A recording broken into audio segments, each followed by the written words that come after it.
Mamta, welcome to the podcast. Thank you so much, Daniel, for having me. I am excited about our conversation. I know you've had a lot of stuff going on, and we were just catching up about a few of the things. But you've had a kind of an interesting transition from working. Well, I guess originally we were talking before you started in traditional healthcare, working as a physician, and had some burnout and made a pretty big shift into starting your own integrative medicine practice. And now you've been focusing more on land investing and even teaching other physicians how to do that. And so you've had quite a few different transitions, but I'm just curious, like after spending, better than anybody and a lot of our audience does, is like there's so much time dedicated to the training of becoming a physician. And after spending so much time and effort in training to become a physician, it had to have been some pretty big motivation to make a shift out of that into something, especially like completely different. Like I can get like the starting your own practice thing. Yeah, That makes a lot of sense. But like investing in land, like what's the motivation behind like the shift to going a different direction like that? And then is there any like guilt around that? Does it feel you're kind of like leaving something behind? yeah, that's a great question. And in fact, you have summarized it so well, Daniel. This journey has been long. Getting into medicine, first of all, is not easy. And after all that struggle, getting into medicine, finishing the training, and I finished my residency in 2012, like exactly 11 years ago. And I never thought I would be ever pivoting out because I thought I always loved medicine. I always wanted to continue to practice medicine. Just being a clinic physician, have a boring job, and just live in a town where I initially moved to, and then just live in a beautiful house. And then that's how life would be. But as life changes, right? At that time, I had just one little girl I did have some complexities around that, but she was okay. But the second child, which I had within 2 years of my attending job, was a complex pregnancy and a medically complex child. So that's what started that struggle, feeling that I wanted to stay in medicine, but I didn't have that much time. The time was something which was so scarce. And I found myself just trying to kind of juggle and see, was medicine still a priority for me? Or is it these kids and the family? And with time, that it was not like in a day, I realized that, oh no, I do want to kind of cut down my work in clinical medicine and do other things. But within 6 to 7 years, after switching back and forth, different jobs, different positions, different hours of work, just to see if I was able to have more personal time, eventually in 2018, I switched to part-time hospitalist job. And then I had some more health issues. And then I started a degree in medicine training. That was initially not it was not a career move. It was for my own health issues. And I was like, you know what? This is great. I feel like this has changed my life. And this is very different from traditional medicine. So how about let me start practicing that? Because I was still not contemplating going totally away from medicine. So that's when I started this online telemedicine practice in pandemic. But again, I never had a business background, so I didn't know how to kind of market, get clients, and this and that. But also as a side gig, I had started in land investing. That was in 2018 as well. So that whatever changes I was making in my job position, I was just building out another side gig, which would have a solid income for me and provide some financial freedom for me and our family so that I didn't need to trade my time with work as an employee. So that's when I realized that even though now the traditional medicine was gone, and now the two things which were left was this integrative medicine and the land investing. And I was trying to work on both. And I realized that with land investing, I was able to get results faster. And I started to develop team around it. That business just continued to grow. And integrative medicine, not necessarily, it's just different business, right? So I started to just face those struggles of business owner, like how to run this business. And I kept on learning the skills on the real estate side, which I kept on implementing. And it seemed like at one point I had to choose. And this was basically actually in February 2023 this year. I was like, you know what? I cannot just keep on doing these two things. Nothing is making sense. And a lot of physicians were interested in learning land investing. At that time, I made this hard decision that I'm not going to pursue integrative medicine at this point. At one point, that's still a possibility. But right now, I just want to focus on the real estate because this is not just the freedom for me for right now. It's for my own future, my kids, for the next generation, freedom as well. It was a little bit of hard decision to make, but I really think for with all my past years of slowly just going into that road less traveled, I think I was almost getting to the point where just I was conscious and I just made a decision that, okay, I don't have to keep on doing the things which is just expected out of me just because I'm a physician. Was there any guilt around that? Leaving There was medicine? a lot of guilt around it. Like throughout the pandemic, when I quit clinical medicine, the traditional, and then integrative, I believe the integrative practice also came around with that guilt. I really think at my core, I didn't want to do it. And that's why I would never market it. And I would Mm, keep on doing the real estate gig. And it started to give me results, and I'll do more and more of that. I had multiple life coaches. I've had worked with two life coaches. And I think the main issue was this. I don't know why. I love medicine. I want to continue to do medicine. But when it comes to action taking, my whole day goes in the real estate, not in medicine. And that's when they introduced this idea. What if you just don't expect anything out of it? If you're doing something each day, just keep on taking it that way. And there were a few instances when a lot of my friends who had met in the virtual world after the pandemic, we started to meet face to face, and they started to say or notice that it seems like you get very excited when you talk about land investing, but I don't notice that excitement in the integrative space, which was something which was eye opening for me, which made me go back and rethink why is that? Or is that even true? And then I realized that, yeah, I mean, I do really feel a lot more passionate about plant investing now, that integrative medicine. And that was eye opener for me. mhm. Yeah. Yeah, we see that a lot in the families that we work with. So I can't remember how much we talked about it, but my day job, we work with families, physician families in their with their finances, and you know how finances like you Yeah. get into everything. But like you can see, it's hard sometimes to identify these things yourself. Really hard. Yeah. And so as like the third party that kind of like knows all the stuff, we really oftentimes will see these things where like, man, you just don't seem very excited about this thing, or Yes. like you get really excited about when you talk about this kind of thing. That's always such a great Mhm. indicator of which direction you should go. It's Yeah. also like an indicator of burnout. And like if you're just dreading something, it's scary how many families we work with that are just like dreading their work. And that is like, that's no good. Like, I don't want my physician to dread their work. Like, that's scary and Yeah. on multiple levels. But then when you're excited, that's like where you get the passion and you can really knock it out of the park. But like, you have to, I don't know what it is. I guess you have to be willing to, because it's really, like I said, hard. It sounds like with you, you didn't quite self diagnose that exactly. No, I didn't. But one other thing, you're right, like, on the same pod, when I decided, like in February, no, January, I was like, you know what, let me look at some PRN job opportunities. And I was working as a hospitalist before. That meant my shifts were going to be 12-hour shifts. And then I started to interview at some places. And then I started to imagine how it would feel to wake up at 5 o'clock, get ready and leave at 6 o'clock, and then be at work all day and come back at around 7:30. Gosh, I couldn't just digest that. I was like, I don't want to be in that situation. I just don't want that. Like, I really don't like that. So, coming from both places, when other people started telling me, hey, you seem to get too excited when you talk about land investing. And I realized that I'm not too excited about these PRN opportunities at all. And Mhm. that's when it was just kind of so clear. I was like, even though I have worked so hard for medicine, but it's just so clear as day and night that I do not, even though I love that clinical part of the patient and doctor relationship, but again, it's just no way possible other than me practicing on my own terms, which I don't have time for right now. Yeah, when you have the other thing is when your time, you mentioned earlier, like Yeah. your time was so scarce, it's almost compounds it, I think, when the time is limited to be able to self-diagnose things on top of the fact that you don't even have any time to like look Yeah. for opportunities or Oh, whatever. yes. It makes you almost more stuck when you're, so Hmm. that's the challenge is like you get in these hospital, you were in hospitals, right? That was my last job. Yeah, so that's like all in, and then you got nothing left in the tank when you get home. So it's like, how do you make a big shift if it's Mhm. burning you out with you when you have no gas Yeah. left in the tank? Did you had some outside things that prompted you to kind of make that shift, or you were able to kind of take some part-time gigs and that kind of thing? Was your shift a little bit slower? It was very slow, as slow as I could Mhm. because I definitely wanted to give myself enough time to think.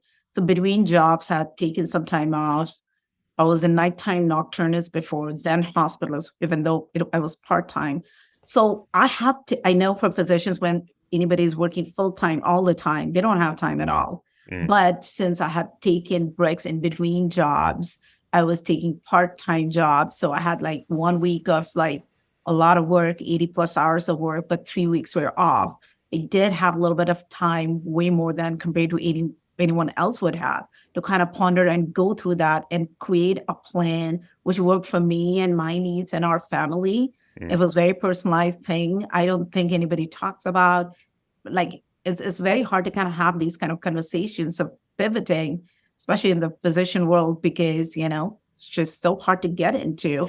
And even that thought, nobody entertains to leave or have life on your terms. Like nobody entertains that thought for long enough. Yeah, it's like you don't have anybody to talk to, Yeah. and it's difficult to figure out yourself when Yeah. you're just talking to yourself or Yeah. Googling online or whatever. So who did you talk to about it? Well, who were some of the people that you were able to talk to? Because I mean, like I can imagine, your spouse or close friends, but like the challenge there is like maybe they don't have the expertise exactly, or like your certain relationships are kind of like your yes people, like they just try to build you up. So it But was very slow transition, and I was just being open to the idea that I could be somebody who is not practicing traditional medicine in the virtual world, just being an physician entrepreneur. And I really think not necessarily talking to somebody, but seeing different role models during this pandemic when we were not able to meet in person, but there were multiple virtual groups out there where I could see and connect virtually with a lot of other physician entrepreneurs mhm, who were not necessarily leaving the medicine per se right away, but we're starting the side gigs, we're being more successful, we're able to cut down their hours at their clinical role. I really think that was something which made it possible for me to even think that that's a possibility for me. And after seeing that, I was just kind of open to that idea. It took a long time to kind of think that, oh, okay, it's good for them. Like they were mhm. able to do it. Like it's not going to be possible for me. But after just seeing different examples again and again in different arena, even though nobody was in land investing, but other kind of investment or Yeah. even non-investing, other things.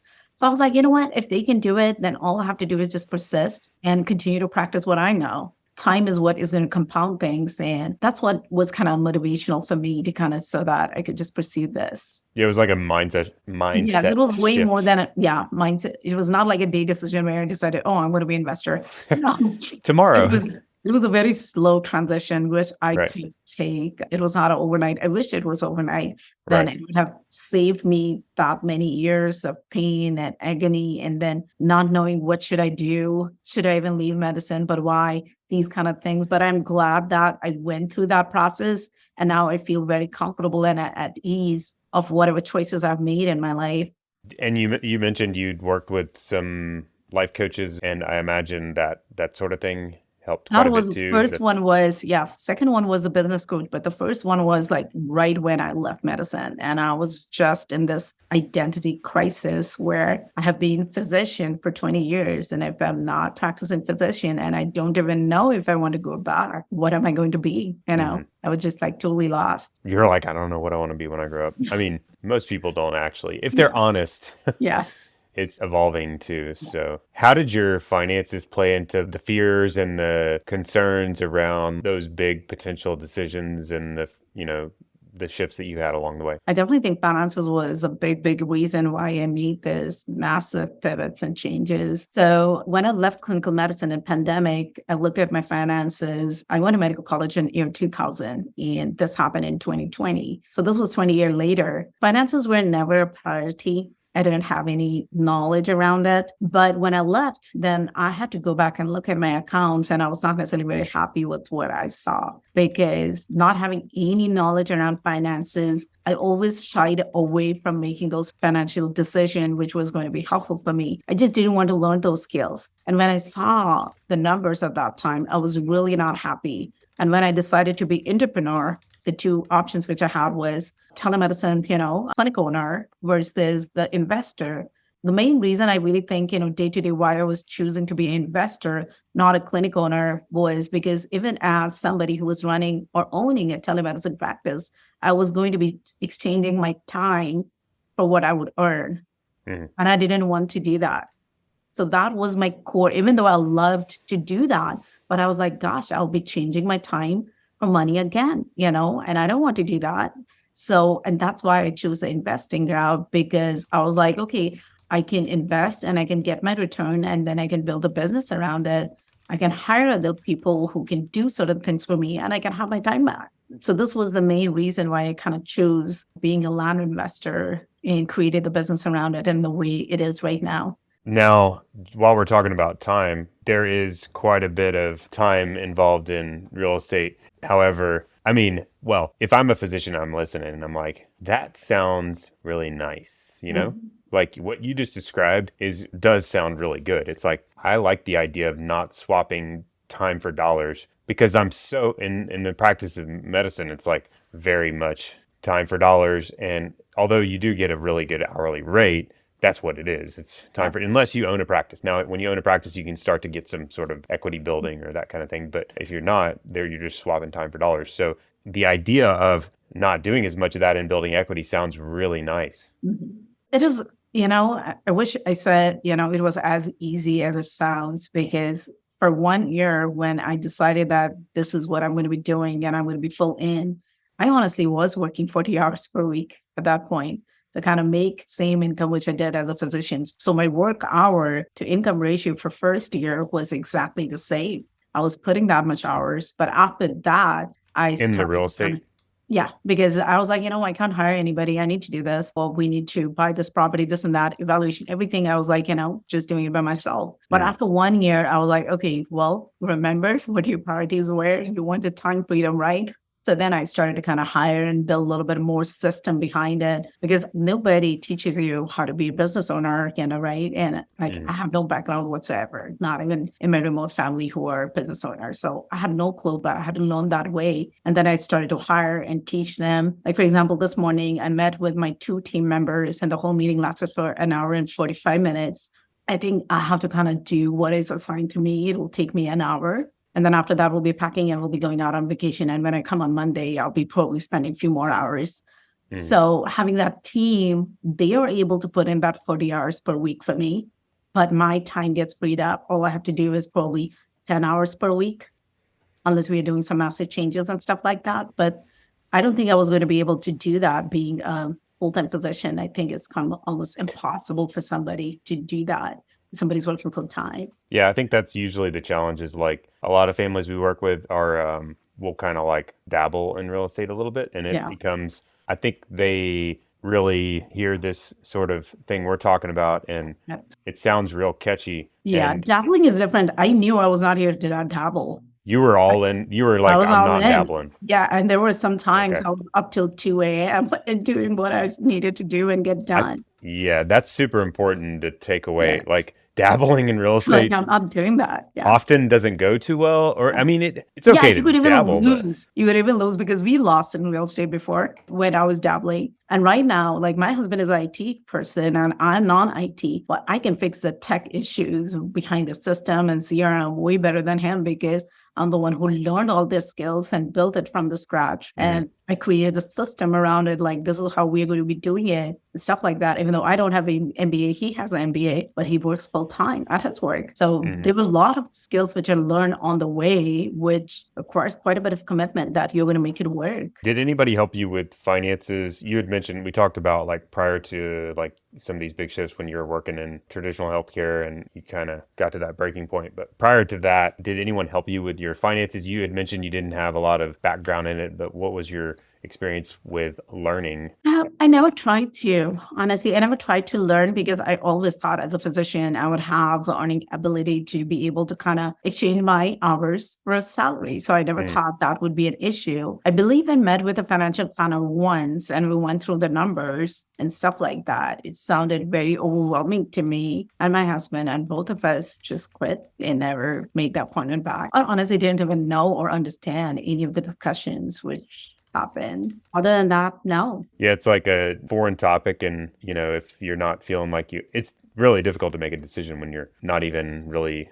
Yeah, that topic was just not interesting to me at all. Like, I never Mm, cared, never read anything about it. Yeah, I never tried to educate myself, which I think as physicians we should do way early on, even during the residency. When we are not earning enough, I think we need to be because we continue to get older. And then by the time we started to have the attending salary, we are older, Right. all the situations, they creep up, family kids happen. I think somebody needs to tell us that we need to be way more prepared than we are. Yeah. I mean, we advocate for like financial literacy for physicians as a financial planner. Like my business is in helping people with their finances, which is sometimes a little counterintuitive to people. They're like, what do you mean you advocate for financial literacy? Like Yeah. you're like doing it for people, but that's not actually true. Like people have to be like what you just said before, like when we have these conversations with people that have low financial literacy, it's really difficult for us to make any progress because Yes. there's not even a level of knowledge to Yeah.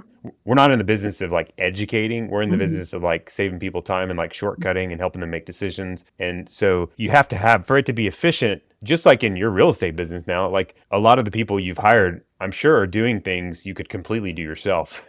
Yeah. But there's a point where in certain situations, like Yeah. even though you know the thing, Yeah. I don't like have to you do you it. ought I to don't like want to. outsource or Yep. seek some help. But it's a difficult thing to, I think, in medicine and the training, the way that training goes, it seems very difficult. Well, it's not in the curriculum, it's not in the natural training Yes. at And there's all. no extra hours. You're working so much. There's no hours. Yeah. There's no hours left to kind of even think about finances. I never thought about it. I never talked, even in our break rooms, like we never talked about the finances because Mhm. everybody, yeah, is excited about the medicine, this or that case, and their pulse shifts and stuff like that. There's just like finances is never open discussion among Mhm. physicians. I feel like when you connect the dots between not finances are boring kind of when you start to look at the numbers, it's like but the more you can connect the dots on like money as a tool Yeah, and tool for what, like living a good life. So the yeah, living the good life, there's not enough focus on the living the good life part and using money efficiently to accomplish that. Once you like connect those dots, I think it becomes a lot more motivational. And you're like, oh yeah, okay, it can make my life better. mhm. And so then it's like, oh, maybe I do want to learn this stuff. I think I had a little guilt around finances as well, like Yeah. thinking about because medicine, most of the people who have gone into medicine, have chosen the medicine, they have the service mindset.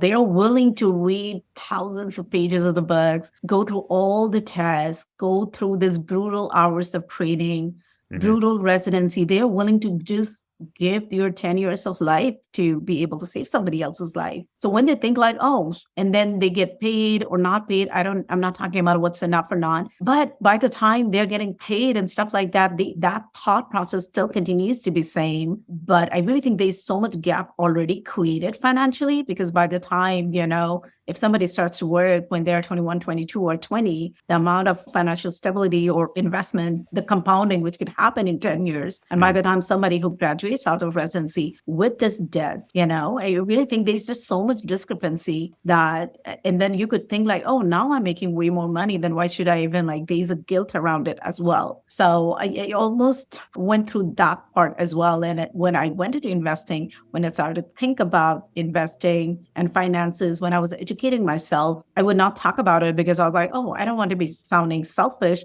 Here in pandemic, everybody's serving. And I Hmm. left clinical medicine, even though it was because of our family situation, my health situation, but still there was a guilt around it.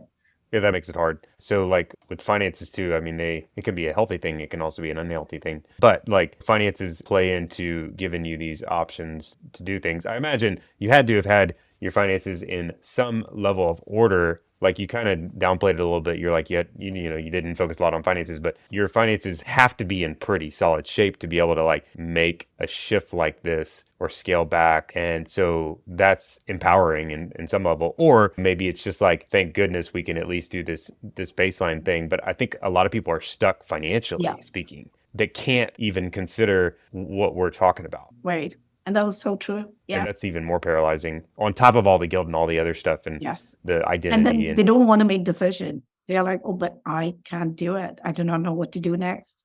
mhm. That's it. Yeah, I think life coaches are fantastic for that. So when you feel stuck, or even therapy can be great when you're feeling stuck. I guess it kind of depends on what the cause is. Like if it's like a past experience, sometimes that's like therapy, versus if it's just like you're stuck and you're not sure what the future looks Yeah. like, or there's some like mindset issues or whatever. Coaching is great for getting unstuck and you got unstuck, which is huge. Some people stay stuck forever, but like kudos to you for getting unstuck. And now you can tell you're more passionate about this direction you're going. And land investing. So maybe we can talk about land investing. What in the world is, I mean, I kind of know what land investing is, investing in land, but like talk about what that is and how you're turning, how is that a business for you? Yeah. So yeah, they're different kind of like real estate has so much variety in all different niches out there. Even in the land investing, there's some different ways you can invest. The way we do it is reaching out directly to the landowners and purchasing the lot at the, cheaper price and then be able to kind of sell it in the market and make the profit in between. And we try our best to kind of, turn it around pretty fast. Like last Mm, year I did did the whole calculation and our whole period for a property was like around 114 days on average. So we try to kind of, buy and sell. We try to kind of, our goal is to buy for and sell for. And then we have some in inventory per month. So that's what our kind of goal is. And then I've created the system around it, build a team around it, and we mm, have our process, which everybody just continue to do their steps so that we're able to kind of attain that goal. hmm Yeah, it's a lot like, I mean, it's like any business. I think there's that's the misconception is like we were talking about earlier. It's like you hear this idea that's like, I'd like to make money when I sleep. That sounds cool. Right. But like, so let's do real estate. But no, it's like actually you've got a fine-tuned business. Yeah. Really, I think your shift was from going to maybe like an employee-ish to Yeah. like a business owner. Now you're a business owner. A business owner like is creating something bigger than themselves, and it's kind of like a fine-tuned machine. So when you can when you're doing real estate like dabbling like we were saying earlier, Yeah. like you're gonna get eaten up because there's so many people like you that are like you have a team and you spend lots of hours on it. Like Mhm. how in the world could someone dabbling Yeah. compete and I Mhm. mean not to say that like you can't ever get to where you are, Yeah. but like Yeah. it takes I think that's a Yes. good you're such a good example of like doing it the right way. Like but it takes a lot of like It does. time and energy and Mhm. good smart people Yeah. to do it efficiently Yeah. because there's all different I mean it's complicated, right? Yeah. It is very complicated. It's very complicated. It did have like some benefits of like, being a physician. I was always used to making those difficult decisions, right? Like when Right. patients sick, this and that, somebody could die if you do this or that. I really think those analytical skills helped me. But other than that, everything was like loading from scratch on the ground while Mhm. this was happening. So just learning the process took way more hours than doing it because there's no curriculum out there where you read this book and you execute and everything will be fine, A to Right. Z.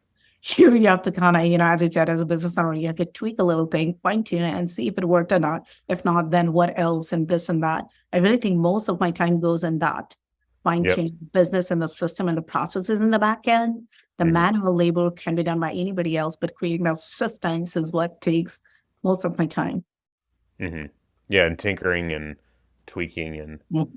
and problem solving and but that's the thing like physicians are like the smartest people I know like y'all are all super smart. So you're like kind of like really well positioned for Yeah, I a like lot of that different word, things. honestly. And that's why probably I don't miss medicine because I'm still doing something which is very challenging, intricate, important to me.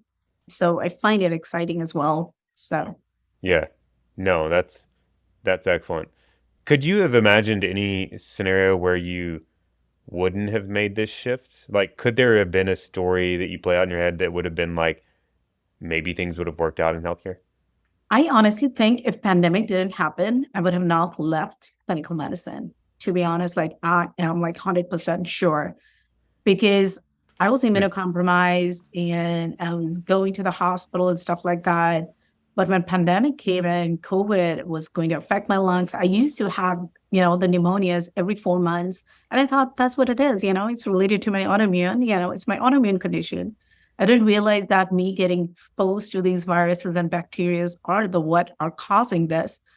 So COVID, when I saw the pandemic came in, within a week, I realized that, oh my God, the extent of this. And I honestly I didn't see myself out of, COVID. I was like, gosh, COVID is what is going to take my life Yeah. because I was so immunocompromised. My lungs are affected in certain way with my autoimmune condition. I really think that's what it took over a weekend. I was like, I talked to my husband. I was like, are we willing to take the risk? I cannot see myself past this Mm, pandemic, but I cannot leave job either.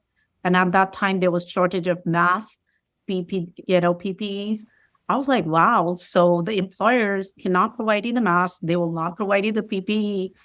And as a physician in a service mindset, I'm supposed to sacrifice my own life and what will right. happen to my kiddos. I really think if pandemic didn't happen, I would have not left.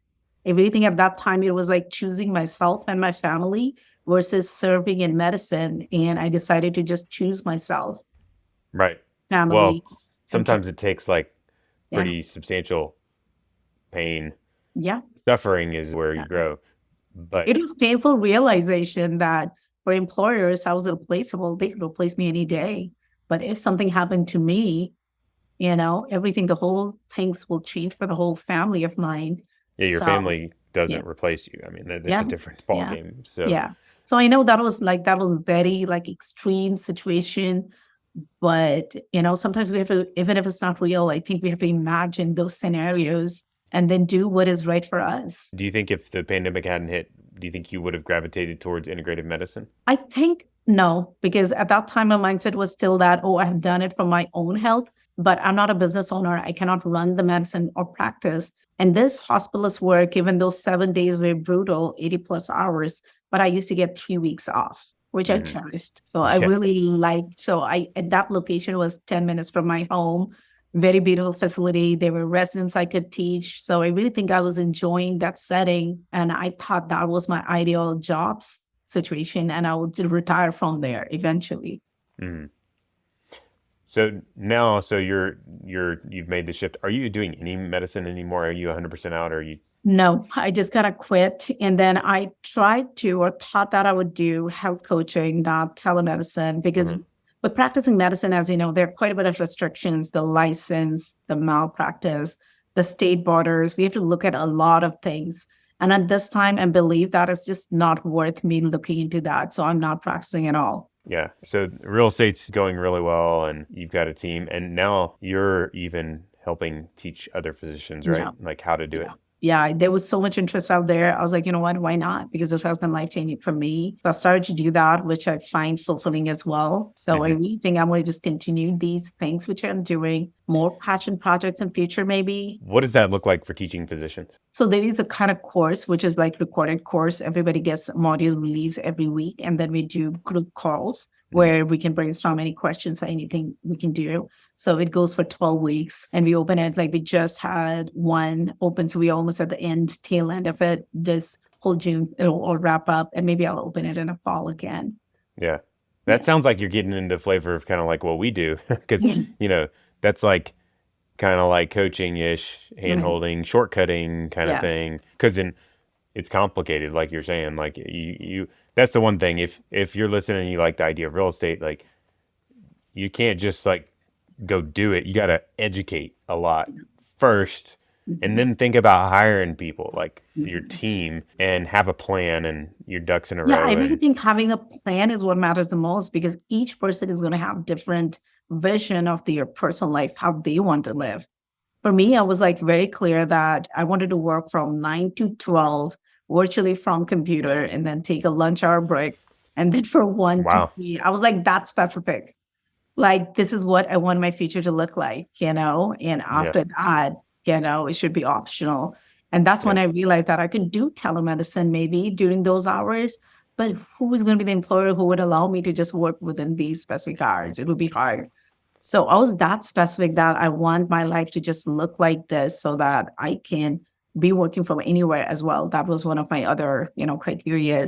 So I really think each one of us have to create our own vision and then see what can get them to that Mm. vision. Yeah, that's we spend quite a bit of time doing that with families too. Like what my experience has been that because we get to ask these fun questions like what's most important to you, like what do you use your ideal future look like, and all those kinds of things.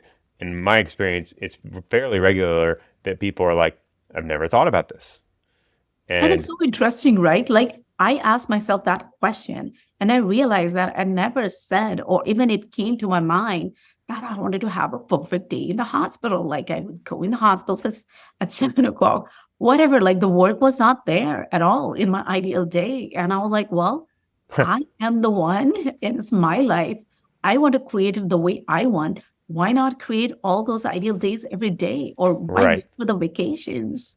Right. It's like, what do you love doing? Like, what are the things in your day that you value? I think it comes down to values. So, like, Yes. Yeah. my favorite quote, I say it all the time. It's like, don't tell me what's most important. Show me your calendar and your Yeah. checkbook, and I'll tell you what's most important. Yeah. But, like, the question is, what do you value? So, if you really value the work that you're doing now, like, lean into that. But if you, like, can't see yourself doing the things you're doing in your day to day, like, you got to make some changes. Yes. And that's the hard part, is the Yeah. change part. Like, making changes can be difficult, but that's when other people, I think, like, we've thrown out some ideas. Planning is huge, Yeah. having a plan, but I think the other people around you is maybe even equal, if not more important. Like, you had some people in your life that were like throwing in some influence, like life coach kind of Yeah. people and friends and like in mentors. It sounded like some people around you. That's like a huge thing, because then Yes. they open your mind up to the Yes. possibilities. Yeah. Like for me, freedom is my like probably the core value. Like I want to just feel free. I know Right. none of us are like free, but I like to intentionally create so many freedoms. Freedom of time, freedom to work from anywhere, Hmm. freedom to take a day off if I want to, like on a short note, like just tell them, hey, I'm out today, if anything. So I really think that was one of the which I could just never get when I was employed. So that's why I kind of Right. got so overwhelmed, kind of like so much pressure on me. I don't think there was pressure. It was just like it was not aligned Hmm. because I could never feel free. My time was already committed to my employer, and those were very extended hours of work and Hmm. so much commitment that when I came home, I was so empty that I just never felt free at all. Yeah, and it drains you. So if you're like, so if freedom is a value and family is a value and Mhm. those sorts of things, and then you look at your, so it's important to clarify those things, like getting, a lot of times we don't quite keep that top of mind, but when you put that top of mind, and then you start to run everything through the lens of like, None of those how am values. I doing in relation? So then if you look at your job and you're like, ooh, Yeah. Yeah. like nada, like That, nothing, that's the thing. or, And then or you're like, that's what happened to me too. I'm like, it just doesn't meet. It was just meeting the need of like, okay, it was just exchanging that time for the income. right, And then right.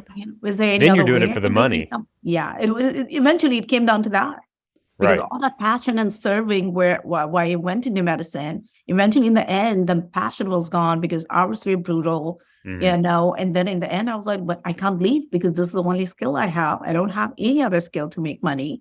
Right. And And that's then you where feel I kind of stuck. felt too. But I was like, wow, this is just not aligned to my values. Even though Hmm. sometimes when I think right now, wow, I've left medicine and I'm not going back, that just Hmm. seems like, but I'm like, gosh, but I'm free now. Hmm. I'm living the life which I want. Yeah, yeah. I'm sure it's much more gratifying, even if you weren't doing better or worse financially. Right, That's right. the thing. Like, you want to, like, ideally you kind of make finances a non-issue. Like, they Like, just kind yeah, of do their yeah. thing. But you know, i the key is like living the good life. And I think I see a lot of times in medicine too, people struggle with their values and the values that are kind of, you know, forced on them Yep. from the system. So, Mhm. like, the system of medicine I'm talking about. So, if you say, for example, like, your professional values are like to take the best care of the patient possible Yeah. and give them the time necessary to do that, Mhm. and, you know, be cordial and like have a relationship. And Right. those are common things that people And say. even friends and family members, because they have like, oh, you work so hard, you're a physician. I really kind of felt a little bit of that as well. But thankfully, my parents are back in India. They're not here in town, like telling me like, these things. But yeah, there was that as well. They're like, oh, so you're not doing that anymore? Oh, Like, in that yeah. tone. Yeah. Really? Yeah.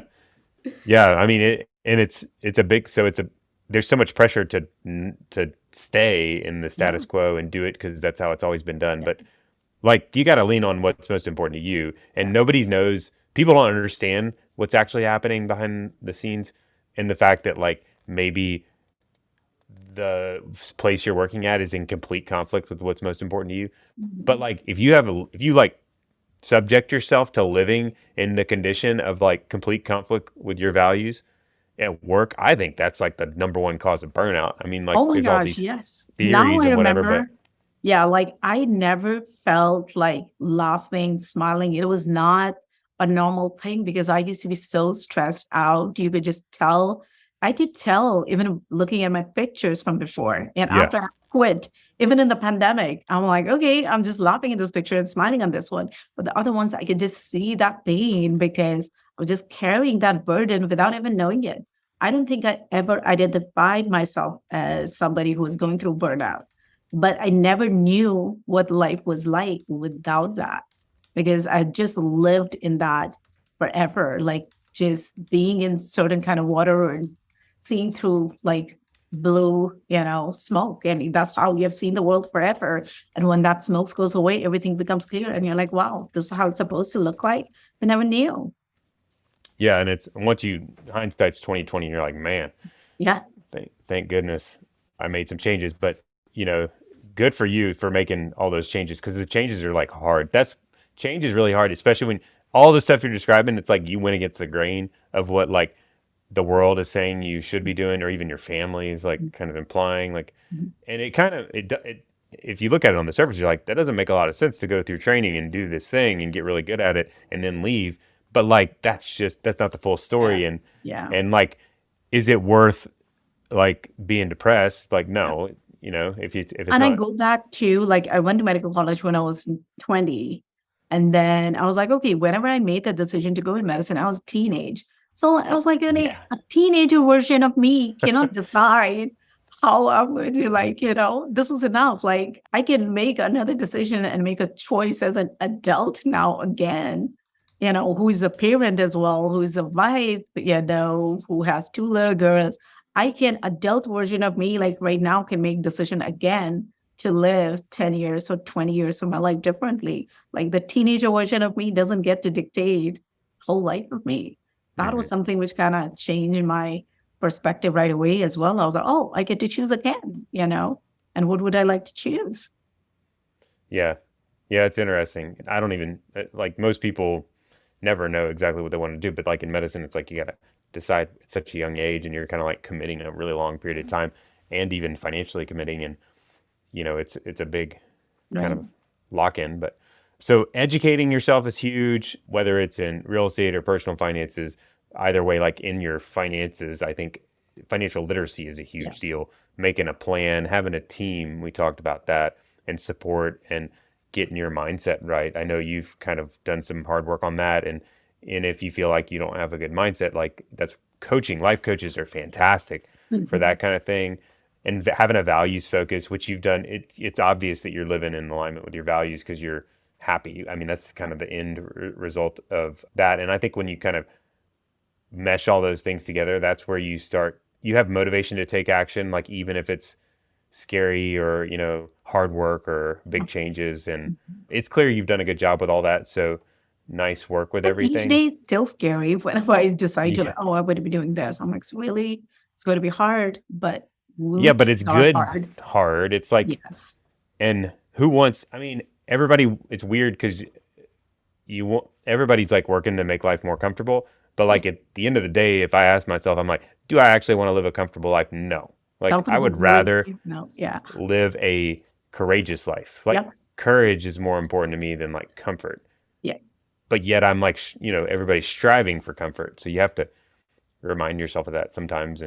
Yeah. And well, I have enjoyed the conversation. I appreciate you coming on. Yeah. We were talking about your businesses, and we'll link to some of your websites to kind of for you guys that want to learn more about this. I can go check it out. Fastfiremd.com is your website, so make sure to go check that out, and you can find out more information. But it's been fun talking about this, and congrats on all your Sure. success and good things going on.